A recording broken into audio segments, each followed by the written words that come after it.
The meeting room on Station Omega-7 was filled with nervous voices. Representatives from 12 different alien species sat around the large metal table. They were all talking about the same problem they had discussed for over 1,000 years. The problem lived in the deepest part of the station, locked behind walls of steel and energy barriers. Commander Glaxner stood at the head of the table. He was a Venturi, tall and blue-skinned with 4 arms. His face looked tired. "The creature killed another guard last week," he said. His voice was heavy with sadness. "That makes 73 deaths in 1,100 years. The room became silent. Everyone knew about the Crithian wolf. It was the most dangerous prisoner in the entire galaxy. Long ago, during the Great War, the Galactic Coalition had conquered the Crithian homeworld. This wolf was the last survivor. They had locked it away, deep in the station's dungeon, hoping time would calm its rage. But time had changed nothing. "We should destroy it," said a Plaxian representative. The Plaxians were a warrior race covered in thick armor-like skin. "Keeping it alive serves no purpose." "We tried that," Commander Glaxnor replied. 17 times. The creature survived every execution attempt. Its biology is too strong. Poison does not work. Weapons barely hurt it, and anyone who gets close enough to try usually does not come back. A Helixian diplomat raised her mechanical hand. The Helixians were half machine, half organic beings. "Perhaps we should move the entire dungeon section into space. Let it drift away from the station. Too expensive," said the station's financial advisor, "and too dangerous. If the containment fails during transport, the creature could escape into the station. We would all die." Daehyun sat quietly in the corner of the room. He was new to the station, having arrived only 3 weeks ago. He was human. And humans were the newest members of the Galactic Coalition. Many species still did not trust them. They thought humans were too curious, too reckless, too emotional. Daehyun was a xenobiologist. He studied alien life forms. Before coming to Station Omega-7, he had read every report about the Crithian wolf. The reports were terrible. They described a monster that attacked without mercy. They told stories of guards torn apart, of walls covered in blood, of screams that echoed through the dungeon levels. But Daehyun had noticed something strange in the old reports. The attacks followed a pattern. The wolf became violent at the same times again and again, every 6 hours, like clockwork. That was not normal behavior for a creature driven by pure rage. Animals that attacked out of madness did not follow schedules. "Excuse me," Daehyun said quietly. The room turned to look at him. Some of the aliens seemed surprised that he had spoken. "I have studied the incident reports. I believe there might be an external cause for the aggression." Commander Glaxnor's 4 eyes focused on him. "What do you mean, human?" "The attack patterns repeat every 6 hours, Daehyun explained. He pulled up data on his tablet. "This suggests the creature might be responding to something we are doing to it. Perhaps the containment field pulses at that interval. Or maybe there is a device attached to the creature that activates regularly." A Venturi scientist laughed. "The human thinks he understands better than centuries of research." Typical arrogance. Daehyun felt his face grow warm, but he continued. "I'm not saying I know better. I am only suggesting we might have missed something. The original records from the war are over 1,000 years old. Maybe we should look at them again with fresh eyes." Commander Glaxnor studied Daehyun for a long moment. "Even if you are correct, what would you suggest we do?" "No one can get close enough to examine the creature properly. It attacks anyone who approaches." "I could try," Daehyun said. The words came out before he could stop them. The room exploded with noise. Aliens spoke over each other in a dozen different languages. Some laughed. Others looked shocked. A few seemed angry that a human would make such a foolish suggestion. "Absolutely not," Commander Glaxnor said firmly. "You have been here for less than a month. You do not understand how dangerous this creature is." "I have read all the reports," Daehyun insisted. "I understand the risks, but someone needs to try something different. 1,100 years of the same approach has not worked. Maybe we need a new way." "A dead human is what we would get," muttered the Plaxian warrior. The meeting ended without a decision. Daehyun walked back to his quarters through the station's long metal corridors. Station Omega-7 was huge, built to house thousands of beings from different worlds. It floated in deep space far from any planet. It served as a research facility, a military outpost, and a prison for the galaxy's most dangerous creatures. His door opened with a soft hiss. Inside, his 2 human colleagues were waiting for him. Hana was sitting at the computer console, her fingers flying over the keyboard. She was a systems engineer, brilliant with technology. Tae-sung sat on the couch reading medical journals on his tablet. He was the station's human medical officer. "We heard about the meeting," Hana said without looking up from her screen. "The station's communication network is talking about nothing else. They are saying the crazy human wants to visit the monster." "I am not crazy," Dae-hyun said, but he was not sure he believed it. "I just think there is more to this situation than anyone realizes." Tae-sung looked up from his tablet. His face was serious. "Dae-hyun, I have been studying what little medical data exists about Krithian biology. If that creature attacks you, I cannot save you. Its claws can cut through reinforced steel. Its bite can crush bones to powder. You would be dead before I could even reach you." "I know," Dae-hyun said quietly. He sat down in a chair and rubbed his eyes. "But I cannot stop thinking about it. What if this creature is not evil? What if it is just in pain? What if we have been torturing it for 1100 years without realizing it?" Hana stopped typing. She turned to look at him. "You really believe that?" "I do," Dae-hyun said. "Call it human intuition. Call it foolishness. But yes, I believe it." The three humans sat in silence for a while. Finally, Hana spoke. "If you are going to do this, you will need help. I can access the dungeon's sensor systems. I can monitor everything from here and keep you connected through communication devices. And I can prepare medical equipment," Tae-sung added reluctantly, "just in case you survive long enough to need it." Dae-hyun felt relief wash over him. "Thank you. Both of you." "Do not thank us yet," Hana said. "First you need to get permission from Commander Glaxnor. He will never agree to this." But Dae-hyun was already planning his next move. He spent the next 3 days reviewing every piece of information about the Krithian wolf. He studied the ancient war records, looking for clues about how the creature had been captured. He found references to control devices and behavioral modification equipment. The words were vague, but they supported his theory. On the 4th day, he requested another meeting with Commander Glaxnor. The Venturi commander looked even more tired than before. "I cannot allow this," Glaxnor said before Dae-hyun could even explain his plan. "If you die, it will create problems between humans and the coalition. Your species is new here. We cannot afford incidents." "Then make it official," Dae-hyun said. "I will sign documents. I will take full responsibility. I will state clearly that I am acting against orders, that this is my choice alone." Glaxnor's 4 eyes studied him carefully. "Why does this matter so much to you, human?" Dae-hyun thought about the question. "Because," he said slowly, "my people believe that every intelligent being deserves a chance. We believe in hope, even when the situation seems hopeless.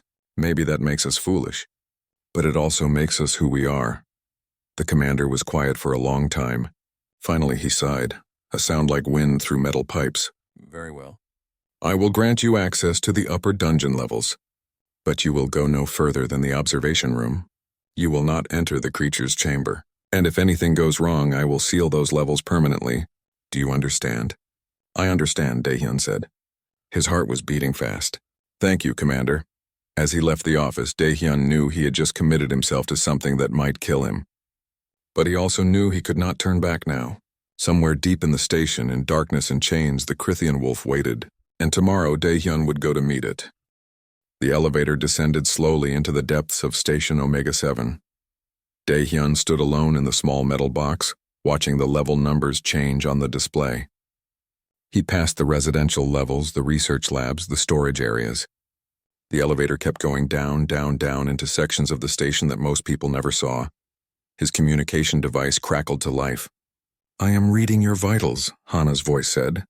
She sounded worried. "Your heart rate is elevated. Are you sure you want to do this?" "No," Dae-hyun admitted. "But I am doing it anyway." "We are here if you need us," Tae-sung added. "I have medical supplies ready. Just say the word and we will come get you." The elevator stopped. The doors opened with a sound like a sigh. Dae-hyun stepped out into a corridor he had only seen in photographs. The walls were older here, made of darker metal. The lights were dimmer. Everything felt heavier, as if the weight of centuries pressed down on this place. He walked forward slowly. His footsteps echoed in the empty hallway. On both sides, he saw old cells where dangerous criminals had once been kept. They were all empty now. The prison had been moved to another station decades ago. Only one prisoner remained in these depths. The corridor was marked with signs in multiple languages. Danger, they said. Authorized personnel only. Lethal force approved. Daehyun ignored them and kept walking. He had authorization now, even if it was reluctant authorization. He saw the first marks on the walls after walking for 10 minutes, deep gouges in the metal, as if something with incredibly sharp claws had tried to tear through. The scratches were old, covered with rust and time. But they were still frightening. Whatever made those marks was strong enough to damage reinforced steel. Further down the corridor, he found darker stains. He did not want to think about what they were. He knew from the reports that guards had died in these hallways. Some had been foolish. Others had just been unlucky. All of them had underestimated the creature in the deepest cell. "I'm approaching the observation room," Daehyun said into his communication device. His voice sounded small in the empty corridor. "I see you on the sensors," Hana replied. "The observation room is just ahead. The creature's chamber is one level below that. Remember, you promised to stay in the observation room." "I remember," Daehyun said. But even as he spoke, he knew he might not keep that promise. The observation room was safe. It had thick walls and reinforced windows. But he could not learn anything useful from behind those barriers. To really understand the Crithian wolf, he would need to get closer. The observation room door was heavy and locked. Daehyun entered his new security code. The lock clicked open. He stepped inside and the door sealed behind him automatically. The room was small and dark. One wall was made entirely of transparent material, looking down into the chamber below. Daehyun approached the window slowly. His hands were shaking. He told himself it was just adrenaline, nothing more. Then he saw the creature and his breath caught in his throat. The Crithian wolf was magnificent. It was larger than Daehyun had imagined, about the size of a small vehicle. Its body resembled a wolf from Earth, but different in important ways. It had 6 legs instead of 4, each ending in massive paws with curved claws. Its fur was dark blue, almost black, with patterns of lighter blue running along its spine. Those patterns glowed faintly, pulsing with a soft bioluminescent light. But what struck Daehyun most was the creature's eyes. They were large and intelligent, colored a deep amber. These were not the eyes of a mindless beast. They were the eyes of a thinking being. The wolf was chained to the center of the chamber. Massive metal links connected to a collar around its neck. More chains held its legs, limiting its movement. It could stand and walk a few steps, but no more. The chains looked old but strong. As Daehyun watched, the creature raised its head. It looked directly at him through the window. For a moment, their eyes met. Daehyun felt a chill run down his spine. The wolf's gaze was intense, burning with an emotion he could not quite identify. Rage, pain, hatred? Maybe all three. "I can see it," Daehyun whispered into his communicator. "It is incredible." "Be careful," Taesung warned. "Remember what happened to the others who underestimated it." Daehyun studied the chamber carefully. The walls were scarred with countless claw marks. Old bloodstains covered the floor. This was a place of suffering, a place where something terrible had happened again and again for over 1,000 years. Then he noticed something attached to the base of the creature's skull. A small device, metallic and foreign-looking. It pulsed with a faint red light that matched the rhythm of the creature's bioluminescent patterns. "Hana," Daehyun said urgently, "can you scan the creature? There is something attached to its neck. It looks like some kind of implant." He heard typing sounds over the communicator. "Scanning now," Hana said. After a moment she gasped. "Oh no, Daehyun, that is a neural control device. Old military technology from the war era. They were used to control captured enemies." "What does it do?" Daehyun asked, though he already feared the answer. "It sends electrical pulses directly into the nervous system," Hana explained. Her voice was horrified. "It can cause pain. Extreme pain. And according to these readings, it is still active. It has been active this entire time." Daehyun felt sick. "For 1,100 years?" "Yes," Hana confirmed. "The device activates every 6 hours. That explains the attack pattern you noticed. The creature is not naturally aggressive. It is being tortured." Daehyun looked down at the Crithian wolf with new eyes. This was not a monster. This was a victim. For over a millennium, this being had suffered constant agony, locked in a cage, unable to escape or die.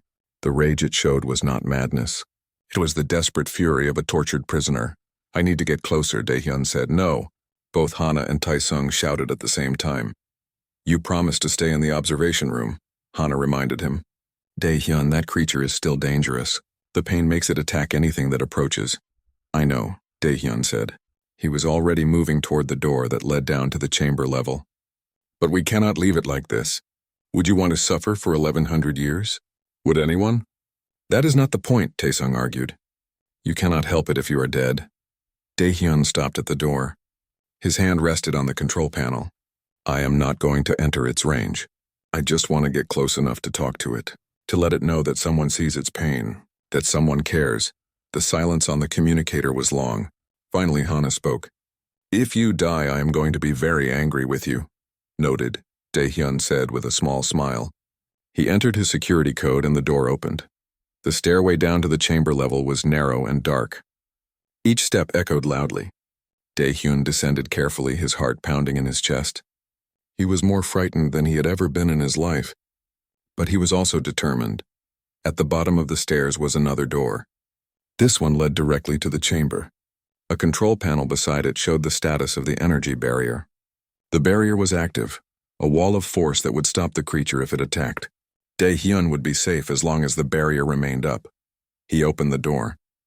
The chamber was larger than it had looked from above. The ceiling was high and dark. The air smelled of old metal and something else, something animal. The Crithian wolf stood in the center, still chained, watching him approach. Dae-hyun stopped at the edge of the energy barrier. He could feel it humming, a vibration in the air. The barrier was invisible, but he knew exactly where it was. Beyond it, the creature waited. Hello, Dae-hyun said. His voice shook slightly. My name is Dae-hyun. I am from Earth. I am human. The wolf's ears moved, tracking his voice. Its amber eyes never left him. I know you probably cannot understand me, Dae-hyun continued, but I want you to know something. I see you, not as a monster, not as a weapon. I see you as a living being who has suffered.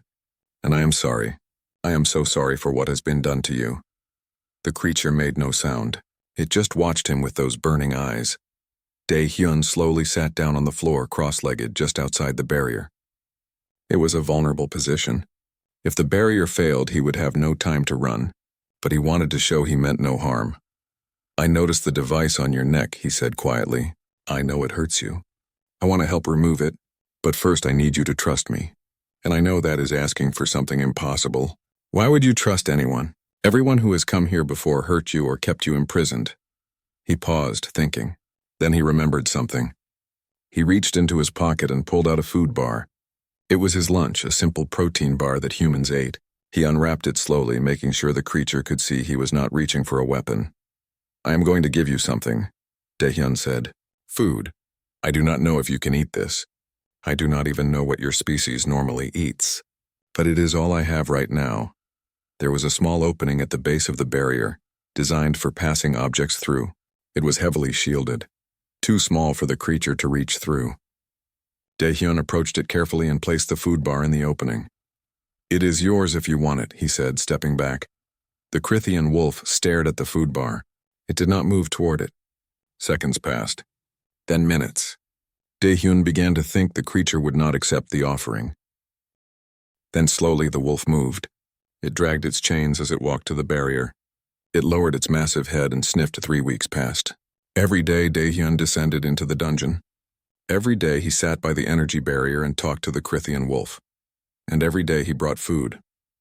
At first he brought simple things. Protein bars, dried fruits, anything he could carry easily. He did not know what the creature's natural diet was. The ancient records about Crithian biology had been lost or destroyed during the war. So he experimented, offering different foods and watching to see what the wolf preferred. The creature seemed to like meat best. Dae-hyun started bringing fresh meat from the station's food stores. He had to fill out special requisition forms which raised questions. Commander Glaxnor called him twice to ask what he was doing with so much food. Dae-hyun told the truth. The commander sighed but did not stop him. The entire station thinks you are insane, Glaxnor said during their second conversation. But you have not been killed yet. That is something, I suppose. The other species on the station watched Dae-hyun with a mixture of fascination and horror. Some placed bets on how long he would survive. Others avoided him completely, as if his foolishness might be contagious. But a few seemed curious. They asked him questions about what he was learning. It is intelligent, Dae-hyun told anyone who asked. More intelligent than we realized. It understands that I am trying to help. The Krithian wolf did seem to understand. After the first week, it started waiting by the barrier when Dae-hyun arrived.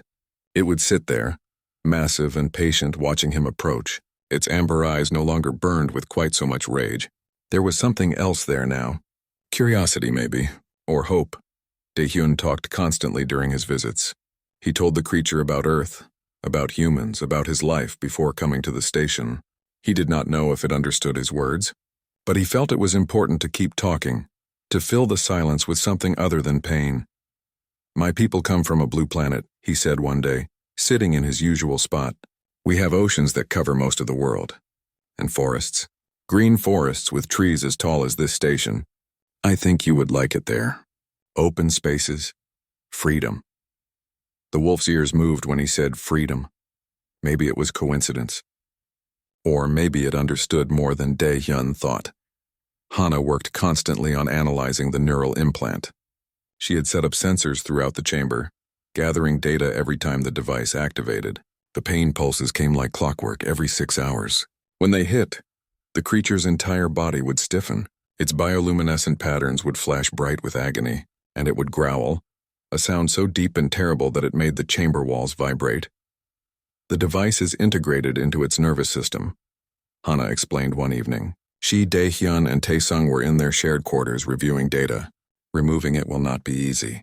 The connections run deep into the brainstem. But it can be removed? Dae-hyun asked hopefully. Maybe, Hana said carefully, but it would require surgery. Delicate surgery, and the creature would need to stay completely still during the procedure. One wrong movement could kill it. Or kill whoever's doing the surgery, Tae-sung added. He looked worried. Dae-hyun, even if this creature has learned to tolerate your presence, that does not mean it will allow you to operate on it. The pain of surgery might trigger its defensive instincts. Dae-hyun knew they were right, but he also knew they had to try. Let us take it one step at a time, he said. First, I need to establish real communication. That became his next goal. He started bringing a portable translation device to the chamber. The device could analyze sounds and attempt to build a language database. It was not perfect. Many alien languages were too complex for it to fully translate, but it was a start. He began recording the sounds the Krithian wolf made. At first, the creature was silent except during pain pulses, but gradually it started to vocalize more. Low rumbles, soft huffs, occasionally something that sounded almost like words. Dae-hyun played these recordings back to the translation device. Slowly, very slowly, patterns began to emerge. The device identified several distinct sounds that the creature used repeatedly. They seemed to have meaning. One sound appeared whenever Dae-hyun arrived, another when he brought food, a third when he was leaving. The device suggested they might be greetings, acknowledgments, farewells. It is speaking to you, Hana said, amazed, when Dae-hyun showed her the data. This changes everything. If it has language, we can prove it is a sentient being. The coalition would have to reconsider its imprisonment. But proving sentience was not Dae-hyun's main concern. He just wanted to talk to the creature to understand it better. He started using the translation device to create simple words in the Krithian language. The device's pronunciation was rough, artificial. But he tried. One day he approached the barrier as usual. But instead of greeting the wolf in human language, he played a sound from the translator. It was his best attempt at saying hello in Krithian. The creature's reaction was immediate and startling. It stood up quickly, its chains rattling. Its eyes went wide. It stared at Dae-hyun with an expression he had never seen before. Then it made a sound, urgent and questioning. Dae-hyun's translator worked frantically to interpret. After a moment, text appeared on the screen. You speak Old Tongue. Dae-hyun's hands were shaking as he typed a response and had the translator speak it. I am trying to learn. The wolf stepped closer to the barrier. It was the nearest it had ever come to Dae-hyun. He could see every detail of its face now. The scars on its muzzle, the flecks of gold in its amber eyes, the way its breath created tiny clouds of condensation in the cold air. The creature spoke again. The translator processed the words. Who are you? My name is Dae-hyun, he replied through the device. I am human. I want to help you. There was a long pause. The wolf sat down but kept its eyes fixed on him. When it spoke again, the translation made Dae-hyun's heart ache. Why? Such a simple question, but loaded with centuries of pain and confusion. Why would anyone help a prisoner? Why would anyone show kindness to a monster? Because you deserve help, Daehyun answered. Because what has been done to you is wrong. Because you are a living being, not a thing to be locked away and tortured. The creature made a sound that the translator could not interpret. It might have been a laugh or a sob, or something without human equivalent. I have a name, the wolf said finally. Not used. In many years. But I have one. What is your name? Daehyun asked gently. Krevmar, the creature said. The translator spelled it out on the screen. I am Krevmar. Last of my people. Last of my world. I am honored to know your name, Krevmar, Daehyun said. He felt tears on his cheeks but did not wipe them away. I promise you I will do everything I can to help you. Krevmar tilted his head, studying Daehyun. Small creature, he said. Weak, soft, why do you come here? Do you not fear death? I am terrified, Daehyun admitted honestly.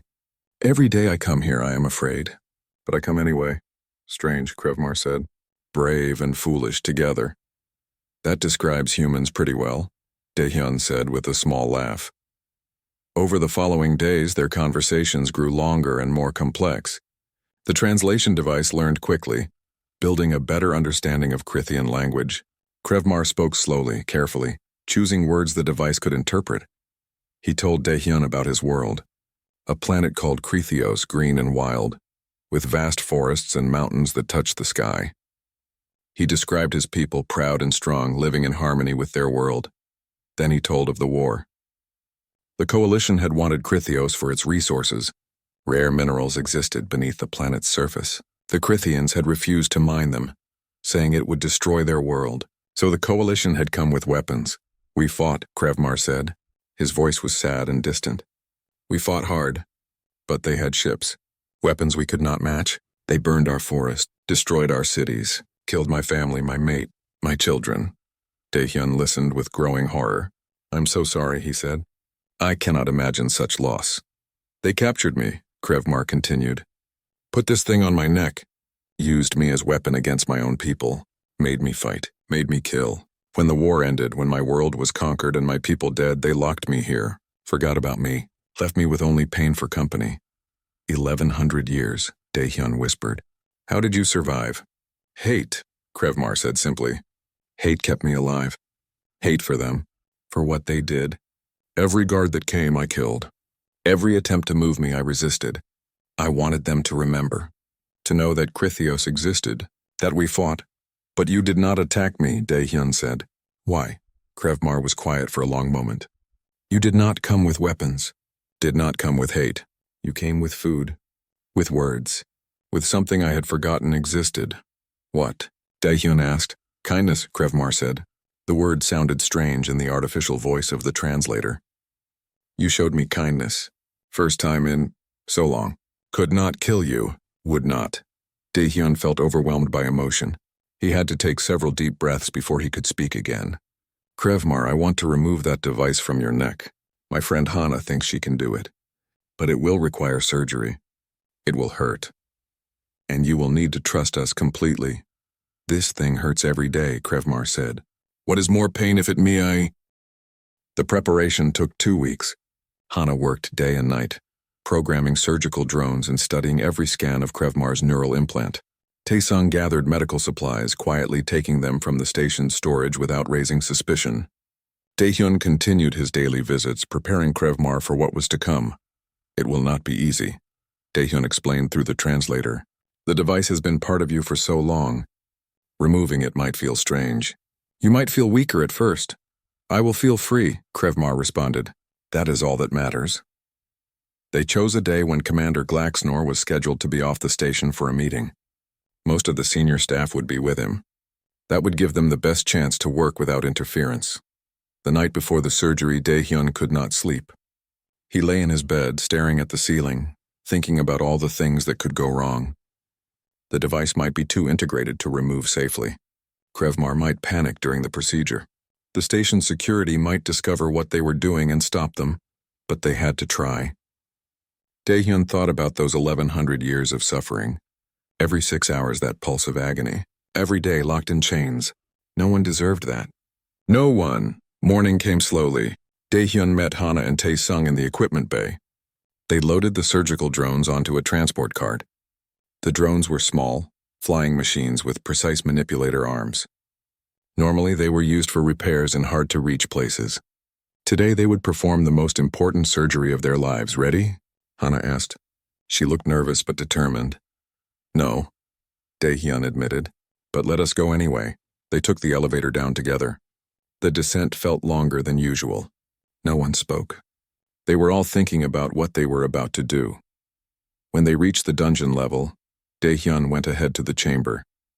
He needed to explain everything to Krevmar one more time, to make sure the creature understood and agreed. Krevmar was waiting by the barrier as always. Today, he asked through the translator. Today, Daehyun confirmed. But Krevmar, I need you to understand something important. For this to work, I have to come inside the barrier. I have to be in the chamber with you. Krevmar's eyes widened. Dangerous for you. I know, Daehyun said. But the drones need to be controlled from close range. And I need to be there to help if something goes wrong. But that means I will be within your reach, without any protection. The implications were clear. If Krevmar lost control during the surgery, if the pain became too much, if his instincts took over, Daehyun would die. There would be nothing to stop it. You trust me that much? Krevmar asked quietly. Yes, Daehyun said simply. Do you trust me? Krevmar looked at him for a long moment. Then he lowered his massive head in what might have been a nod. I trust you, small friend. You have shown me more kindness than any being in 1100 years. I will not harm you, even if the pain is great. I swear this. Thank you, Daehyun said. His voice was shaking. Hana and Tae-sung arrived with the equipment. They set up the surgical drones outside the barrier first, testing their systems. Everything had to be perfect. They would only get one chance at this. The drones are ready, Hana reported. I will control them from out here. The barrier will stay up until you give the word. Tae-sung handed Daehyun a medical kit. If anything goes wrong, use the emergency beacon. I will come immediately, though I probably cannot save you if Krevmar attacks. I know, Daehyun said. Thank you both. For everything. He approached the barrier control panel. His hand hovered over the button that would deactivate it. This was the point of no return. Once he stepped through, there would be no safety net. No protection. Just him and Krevmar. He pressed the button. The barrier hummed and disappeared. For the first time in 1100 years, there was nothing between Krevmar and the outside world except chains. Daehyun stepped forward into the chamber. The air felt different inside. Colder. The smell was stronger here, animal and metallic at the same time. Krevmar stood in the center, watching him approach. The creature was even more impressive up close, massive and powerful with muscles that moved like steel cables under his fur. Hello, Krevmar, Daehyun said softly. Krevmar lowered his head until his face was level with Daehyun's.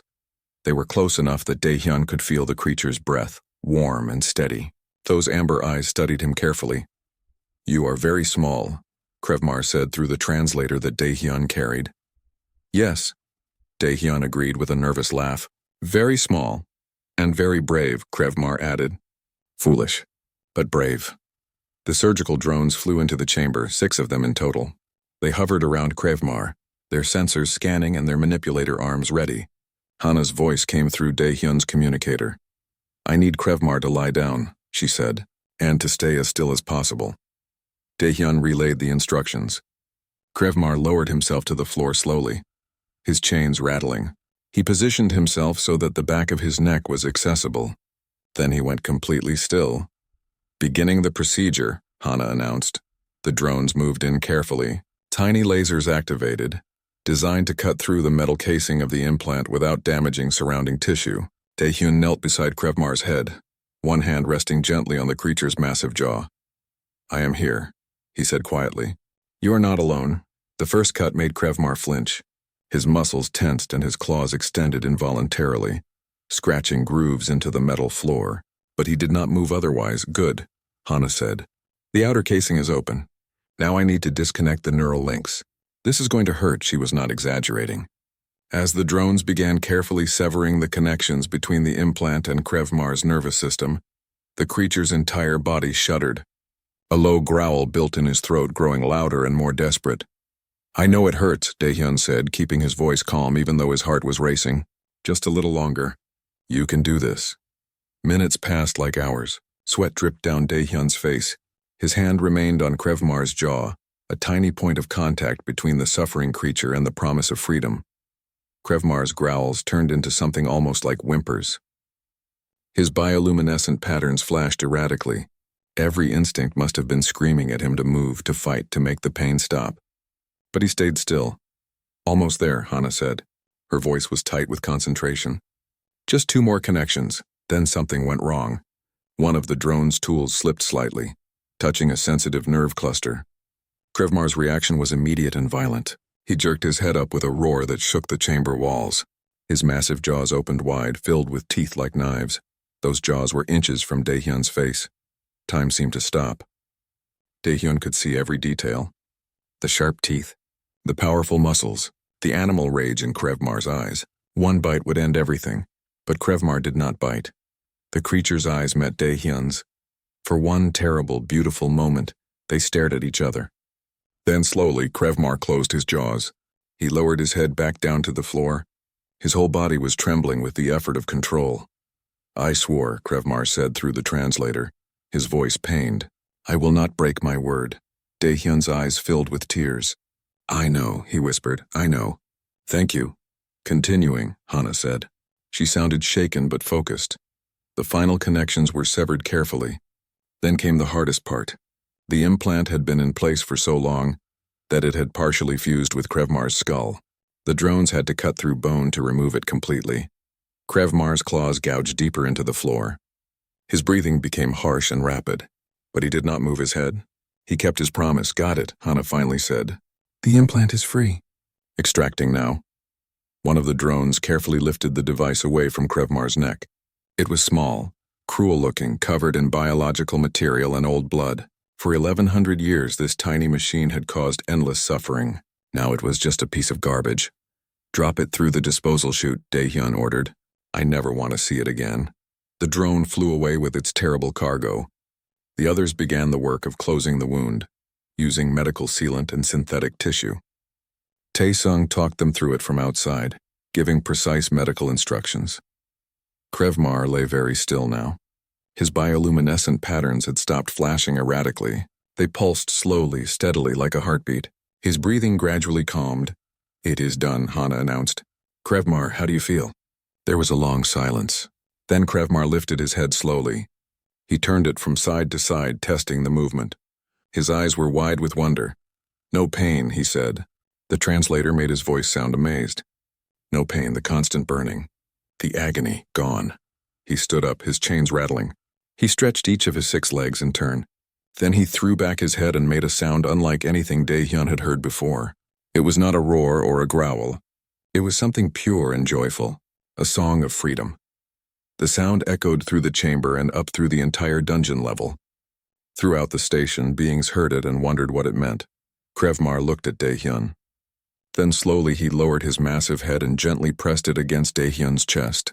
It was a gesture of respect, of gratitude, of trust. Daehyun wrapped his arms around Krevmar's head as much as he could reach. He was crying openly now. "You are free," he said. "Maybe not completely yet, but soon, I promise, soon." Hana and Taesung came into the chamber carefully. They stared in awe. The alarms were deafening. Red lights flashed throughout Station Omega 7, painting everything in urgent color. Daehyun, Hana, and Taesung ran from the dungeon chamber toward the elevators. Behind them, Krevmar moved with surprising speed despite his chains. "What is happening?" Daehyun shouted into his communicator. A panicked voice responded. It was one of the station's security officers. "Unidentified ships approaching at high speed. Multiple vessels. They are not responding to hails. All personnel to battle stations." They reached the elevator, but it was not responding. Emergency protocols had locked down most systems. Daehyun slammed his fist against the wall in frustration. "We need to get to the command center," Hana said. "Find out what is going on." "The stairs," Taesung pointed. "This way." They started climbing. The station shook suddenly, throwing them against the walls. An explosion, somewhere far above. The attack had already begun. Krevmar stopped at the base of the stairs. His chains prevented him from climbing. "Go," he said through the translator. "I will wait here." "No," Daehyun said immediately. "We are not leaving you. You must," Krevmar insisted. "Your people need you. I am safe here." Another explosion rocked the station, closer this time. Daehyun made a decision he hoped he would not regret. He ran back down to Krevmar and pulled out his security tablet. With shaking fingers, he accessed the chain controls. "What are you doing?" Hana asked in shock. "Setting him free," Daehyun said. He entered his override codes. The chain's unlocking system required 2 authorizations normally, but emergency protocols had temporarily granted him higher access. The heavy chains fell away from Krevmar's legs and neck with loud clangs. For the first time in 1100 years, Krevmar was completely unchained. The creature stood still for a moment as if unable to believe it. Then he moved. Really moved. He stretched, he turned. He felt his own body respond without restrictions. His bioluminescent patterns blazed brightly. "Now come with us," Daehyun said. "Please, we need to stay together." Krevmar could have run, could have sought revenge on the species that imprisoned him, could have killed everyone on the station, but he did not. He followed Daehyun up the stairs. They climbed quickly, Krevmar's 6 legs carrying him easily despite centuries of confinement. When they reached the command level, chaos greeted them. Aliens of every species ran in different directions. Some carried weapons. Others carried datapads or equipment. Everyone looked terrified. The view screens showed the approaching ships. 7 vessels, unmarked and dangerous looking. Commander Glaxnor stood at the central console, his forearms working multiple controls at once. He saw Daehyun and his eyes went wide. Then he saw Krevmar and all 4 of his eyes went even wider. "What have you done?" Glaxnor shouted. "The creature is loose." "The creature has a name," Daehyun shouted back. "And right now, that is the least of our problems." "Who is attacking us?" A Halixian officer answered, her voice mechanical and clipped. "Scanners identify them as pirate vessels.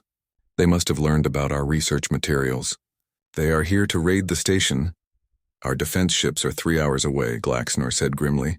"We cannot hold out that long. The station's shields are failing. We need to evacuate." "Evacuate where?" Taesung asked. "The escape pods cannot hold everyone, and those ships will just pick us off one by one." Another explosion. The lights flickered. Somewhere people were screaming. Krevmar moved to the view screen studying the attacking ships. His eyes narrowed. Then he turned to Daehyun. "I can help." "How?" Daehyun asked. "These chains they put on me. These walls. They made you think I was only a beast," Krevmar said. "But I was a warrior once. A defender of my world. I remember. And I am not weak." "You want to fight them?" Hana asked in disbelief. "You freed me," Krevmar said simply. "You showed me kindness when no one else would. My life is yours, Daehyun. If I can use it to protect you, I will." Commander Glaxnor stared at Krevmar. "You would defend the station, defend us? After everything we did to you?" "Not you," Krevmar corrected. "Them." He gestured at Daehyun, Hana, and Taesung. "I defend them, and anyone they call friend." The station shook again. A support beam fell from the ceiling, crushing a console. "Time was running out. What do you need?" Daehyun asked Krevmar. "Access to the outer hull," Krevmar replied, "and one of those." He pointed to an emergency spacesuit designed for hull repairs. "That will not fit you," Taesung said. "I do not need it to fit," Krevmar said. "I need its air supply. My people could survive in space for short periods. We evolved on a world with a thin atmosphere.